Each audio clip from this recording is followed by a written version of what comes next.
Bakit parang lahat ng bansang Arabo ay galit sa Iran? Madaling isisi sa relihiyon, kasaysayan o lumang alitan, pero hindi iyon ang bumabagabag sa mga kabisera sa Gulpo. Ang Golpo ng Persia ay may 2 anyo, ang kumikislap na mga gusali sa Dubai, Riyadh at Doha na suportado ng trilyong halaga ng yaman mula sa langis at alyansa sa US. Sa kabila nila ay ang matatag na Tehran, bansang pinatawan ng parusa at natutong mabuhay kahit wala ang mga iyon. Hindi ito sinaon ng galit, kundi makabagong labanan ng kapangyarihan kung saan ang mga murang drone ay tumatalo sa bilyong dolyar na depensa. Ang mga ideya ay banta sa mga kaharian at ang makitid na dagat ay maaaring sumakal sa pandaigdigang ekonomiya.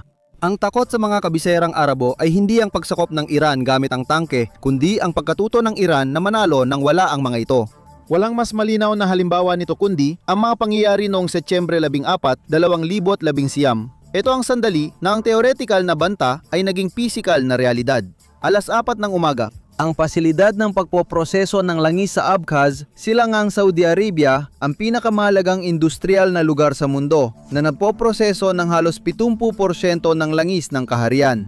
Pinoprotektahan ito ng Skyguard Air Defense System, Shaheen Surface-to-Air Missiles at Patriot batteries na dinisenyo para pabagsakin ang mga jet na mataas ang lipad at mga ballistic missile. Makalipas ang ilang minuto, inatake ang pasilidad ng kawan ng mga drone na lumilipad ng mababa at mga cruise missile. Sa loob ng 20 minuto, kalahati ng produksyon ng langis ng Saudi Arabia ay napatigil at 5% ng supply ng langis sa mundo ay nawala sa ulap ng itim na usok. Inako ng mga rebelde sa Yemen ang pag-atake, pero ayon sa intelligence mula sa Washington at Riyadh, Iran ang itinuturo. Isa itong mapait na pagkatanto. Gumastos ang Saudi Arabia ng daan-daang bilyon sa depensa, pero baliwala ito. Hindi ito tungkol sa langis, kundi tungkol sa kahinaan. Ang mga estadong Arabo ay nakatayo sa isang marupok na modelo. Ang kapangyarihan nila ay galing sa katatadan, tuloy-tuloy na pag-export ng langis, kalmadong merkado, dayuhang pamumuhunan at ligtas na daanan ng barko. Nasa baybayin ng kanilang mga lungsod, mga planta ng desalination ang pinagmumulan ng tubig at dumadaan sa choke point ang kanilang yaman. Iba ang Iran dahil sa dekada ng parusa at isolasyon na pilitan itong umasa sa sarili. Hindi ito umaasa sa dayuhang pamumuhunan o turismo. Sa halip, umaasa ito sa mga misael, drone at mga milisya. Ang pinagmulan ng sigalot na ito ay hindi teknolohiya kundi pagkakakilanlan. At kung gusto mo ang mga ganitong pagtalakay sa mapa, mag-subscribe ka at tulungan mo akong bigyang katwiran ang mga oras na ginugol ko sa pagtitig sa parehong disyerto ng paulit-ulit. Maraming Iranian ay itinuturing ang sarili bilang Persian, hindi Arab at mahalaga ang pagkakaibang ito. Hindi lang impluensya ang gusto ng Iran, naniniwala itong ito ang sentro ng rehiyon. Para lang malinaw na agad, hindi Arabic ang salita ng mga Iranian, kundi Farsi, isang Indo-European na wika na mas malapit sa Ingles kaysa sa mga dialekto ng Riyadh o Cairo. Pero mas malalim pa sa wika ang pagkakahati. Mula pa noong 1500 at isa naging sentro na ng Shia Islam ang Iran na siyang minorya sa mundo ng mga Muslim. Sa mapa, makikita mo agad kung nasaan ang mga populasyon ng Shia at mahalaga ito. Mga 85 hanggang 70% ng mga Muslim ay Sunni, ang mga Gulf monarchies, Saudi Arabia, UAE, Qatar. Mga Sunni na estado ang mga ito. May malaking populasyon pa rin ng Shia sa mayaman sa langis na silangang probinsya ng Saudi Arabia at sa Bahrain, kung saan Shia ang karamihan ngunit pinamumunuan ng Sunni na hari. Para sa mga pinunong Arabo, hindi ito teolohiya kundi pagkakabahabahagi. Matagal na ring nakokontrol ang pagkakahating ito. Kahit ang Shah ng Iran, isang Shia, ay secular na monarko. Umiinom siya kasama mga pinunong kanuranin, nakikipagnegosyo sa mga hari ng Saudi at gusto niya ng katatagan, mataas na presyo ng langis at pigilan ang komunismo. Hindi siya gusto ng mga monarkang Arabo pero naiintindihan nila siya. Pagkatapos ay dumating ang 1979, hindi lang binago ng Rebolusyong Islamiko ang pamahalaan ng Iran, kundi pati ang kalikasan ng Estado. Itinakwil ni Ayatollah Khomeini ang monarkiya bilang hindi Islamiko. Tumingin siya sa golpo sa mga hari at emir at sinabing tapos na ang kanilang panahon. Ang revolusyon niya ay hindi lang para sa Iran, kundi para sa buong mundo. Para sa Saudi Arabia, ito ay deklarasyon ng bigmaan. Kinuuha ng Saudi ang legitimasyon nito sa pagbabantay sa Mecca at Medina at itinuturing ang Scismo bilang erehiya. Biglang may revolusyonaryong teokrasya sa karatig bansa na nag-aangking namumuno sa mundo ng Islam. Ang takot ay gagamitin ng Iran ng ideya, hindi tangke, para sakupin. Ipinaglaban ni Khomeini na ang legitimasyon ay mula sa kleriko, hindi sa hari. Direktang kinausap ng mga pinuno ng Iran ang Shia sa buong mundong Arabo, nilampasan ng mga gobyerno nila at hinikayat ang protesta at paglaban. Sumiklab ang kaguluhan sa silangang lalawigan ng Saudi Arabia noong 1979. Paulit-ulit na nagkaroon ng Shia na protesta sa Bahrain sa mga sumunod na dekada na isinisi sa pang-udyok ng Iran. Hindi mahalaga sa mga pinunong Arabo kung Iran ang may gawa ng bawat insidente. Maliwanag ang mensahe. Ginamit ng Iran ang pagkakakilanlan bilang sandata. Dahil dito, mula karibal naging banta sa pag-iral ang Iran. Nang magulo at magkaroon ng revolusyon sa Iran, nakita ng mga kapitbahay nito ang isang pagkakataon. Ang pagkakataong yon ay dumating sa Iraq. Noong Setyembre ng 1980, sinalakay ni Saddam Hussein ang Iran.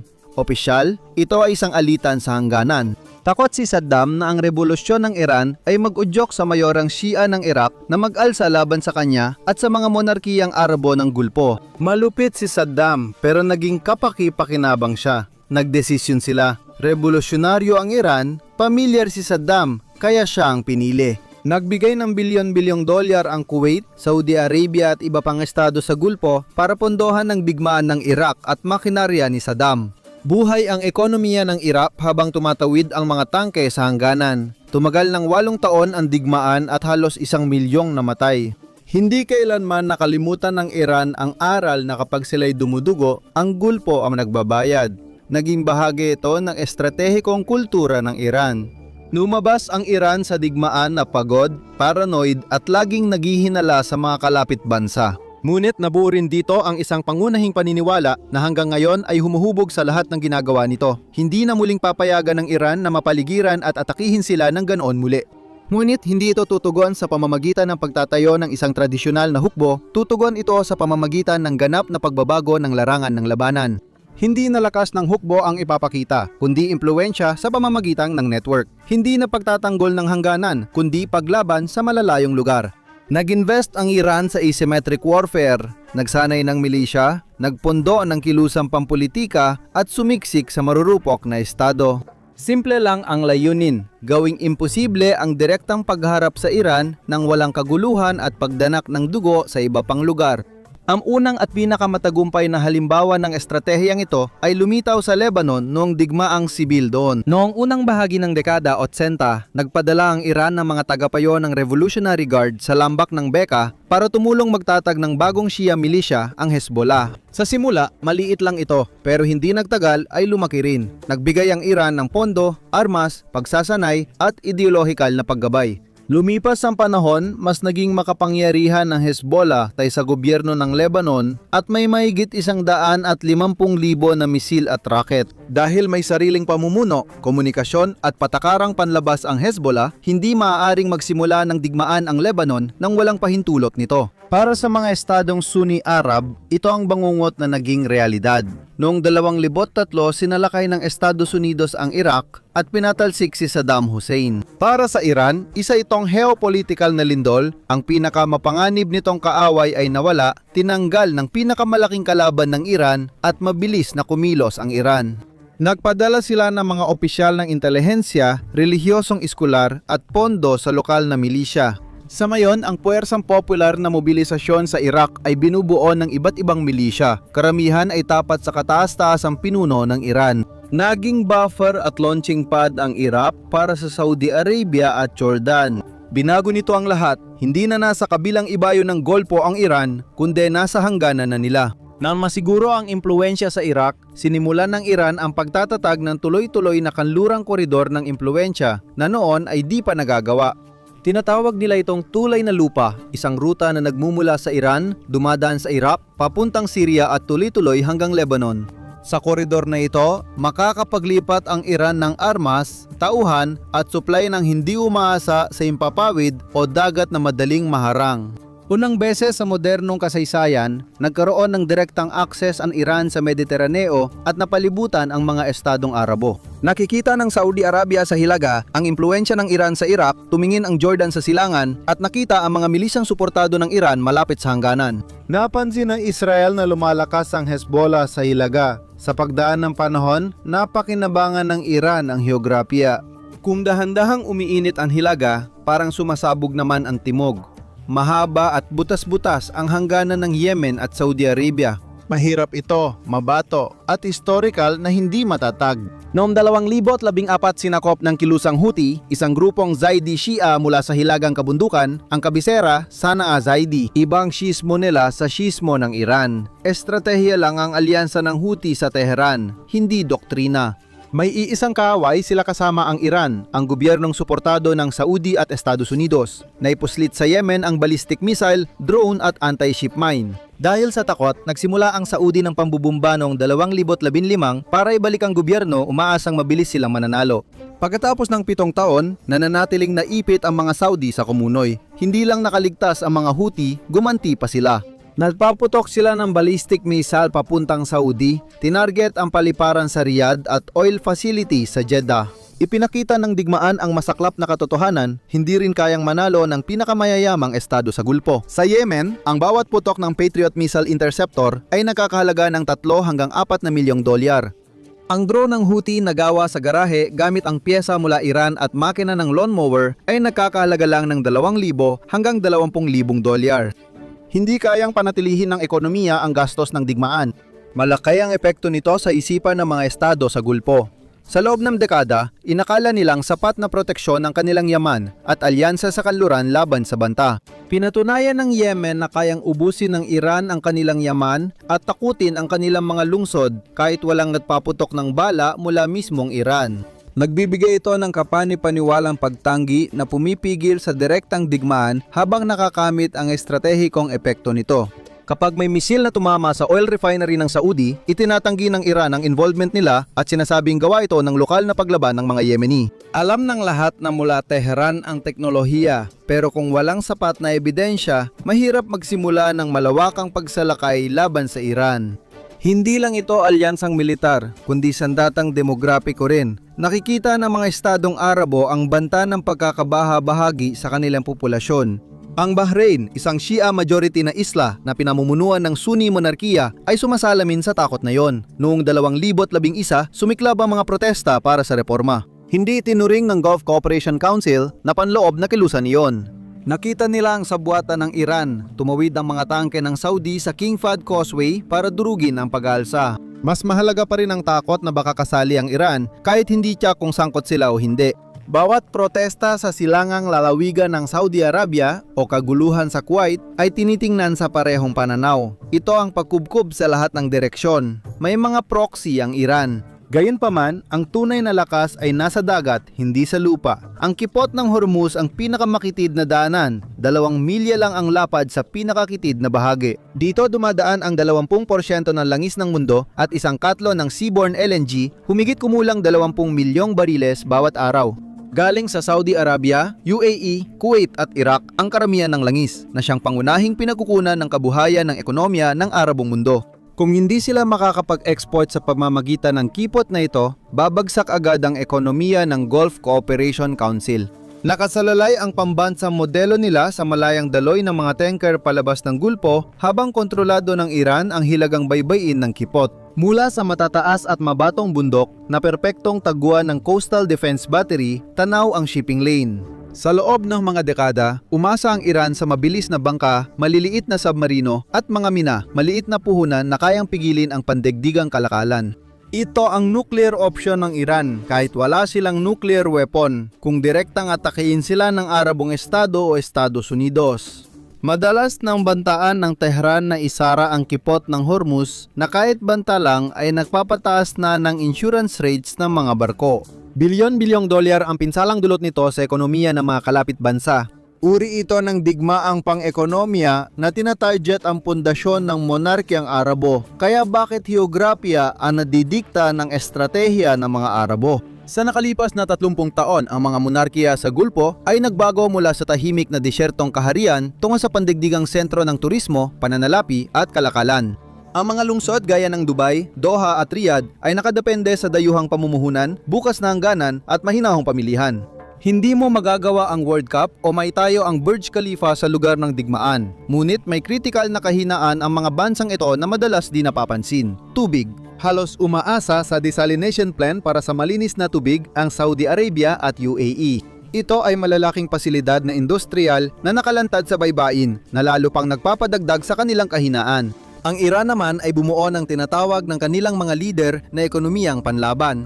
Dahil sa mga dekada ng pagkahiwalay, napilitang umangkop ang bansa sa hirap, hindi sentralisado ang infrastruktura at nasanay ang mamamayan sa rasyon at pabago-bagong ekonomiya. Sa digmaang ubusan, mas kayang tiisin ng Iran ang pinsala kaysa sa mga magkakaugnay na ekonomiya ng mga estado sa Gulpo. Ito ang dahilan kung bakit masugid na isinusulo ng mga bansang Arabo na manatili ang malaking presensya ng hukbong dagat ng Estados Unidos sa reyon. Kailangan nila ang ikalimang fleet ng US para masiguro ang kaligtasan ng kipot dahil alam nilang di nila ito kayang gawin mag-isa, lalo na laban sa geographical na kalamangan ng Iran. Kung ang kipot ng Hormuz ang karaniwang banta, ang programang nuklear ay banta sa pag-iral. Itong issue ang nagtutulak sa tunggalian mula panrehiyong Cold War tungo sa posibleng pandaigdigang krisis. Matagal nang iginigiit ng Iran na mapayapa lang ang kanilang programang nuklear para sa enerhiya at medikal na pananaliksik. Hindi ito pinaniniwalaan ng mga bansang Arabo at kanluraning ahensyang paniktik. Ipinapakita nila ang mga numero dahil dito nangangamba ang mga kabisera sa Gulpo sa 60%.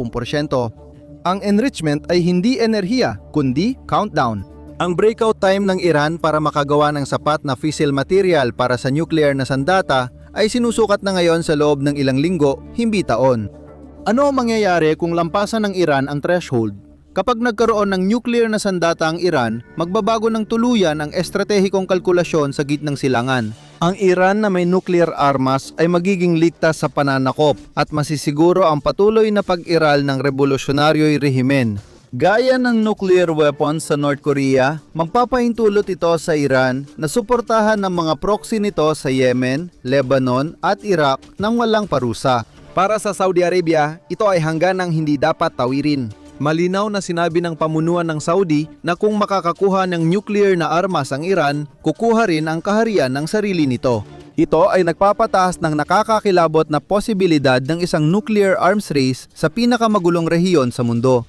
Ayon sa ulat ng intelihensya, may contingency plan ng Riyadh na mabilis makakuha ng nuclear capability sa tulong ng mga kaalyado. Ang Pakistan ay isang kaalyadong Sunni na may nuclear armas na tinuluman pondohan ng Saudi ilang dekada nang nakalipas bilang nuclear guarantee na binayaran ng langis at pera. Isipin mo ang isang tensyon sa Golpo ng Persia na kahalintulad ng Cold War sa pagitan ng US at Soviet Union pero may mahahalagang pagkakaiba. Noong Cold War, may red phone at lihim na diplomatikong paraan para maiwasan ang paglala ng tensyon. Sa pagitan ng Riyadh at Tehran, halos walang tiwala at napakakaunti ng direktang komunikasyon. Mas mababa sa 5 minuto ang paglipad ng misil mula Iran papuntang Riyadh. Sa isang krisis, halos walang oras ang mga lider para beripikahin ang banta bago magpasya kung maglulunsad ng kontra-atake. Kaya saan ito hahantong? Marahas at magulo ang kasalukuyang kalagayan, ngunit tumagal na ito ng halos 50 taon. Unti-unting lumalayo ang gitnang silangan mula sa proxy war patungo sa mas delikadong panloob na kaguluhan, bantang nuklear at paglala ng tensyon sa rehiyon. Ang unang pressure point ay nasa loob ng Iran. Maraming Arabong estado ang tahimik na tumataya hindi sa digmaan kundi sa pagbabago ng pamahalaan. Ang mga protesta na kumalat sa Iran noong 2022 at 2023 ay nagbunyag ng malalim na hidwaan sa Islamic Republic.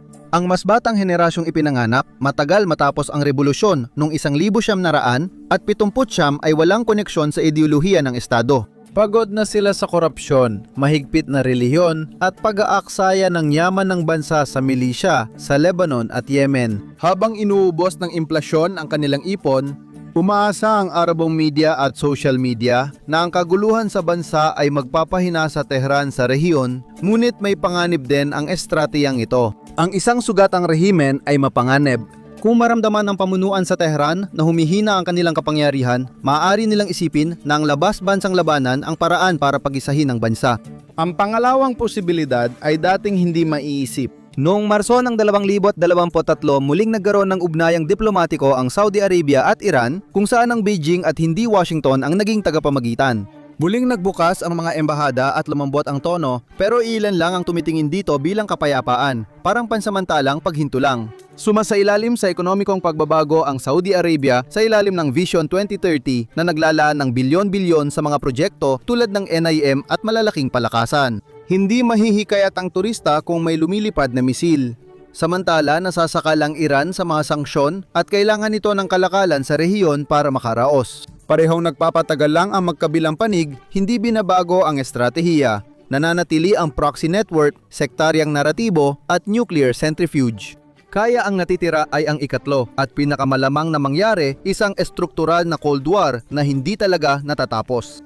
Ang pot sa Iran ay hindi lang tungkol sa sekta o etnisidad kundi sa layunin din. Ang mga monarkiyang Arabo ay nagnanais ng status quo, matatag na hangganan, bukas na daanan ng barko at mapanatili ang umiiral na mapa. Ang Iran ay revolusyonaryong kapangyarihan na gustong baguhin ang mapa at magtatag ng bagong kaayusan na pinangungunahan ng Tehran. Hanggat buo ang paniniwalang iyon at patuloy ang daloy ng pandaigdigang enerhiya sa makipot na lagusan, magpapatuloy ang tunggalian hanggang matapos. Isang maling kalkulasyon sa kipot, isang pag-atake na hindi may kakaila at maaaring magliyab ang buong reyon. Salamat sa pagsama ngayon. Kung nagustuhan mo ang video at gusto mo pa ng ganito, mag-subscribe at i-on ang notifications. Malaking tulong ito. Salamat muli at magkikita tayo ulit sa susunod dito sa MapHack.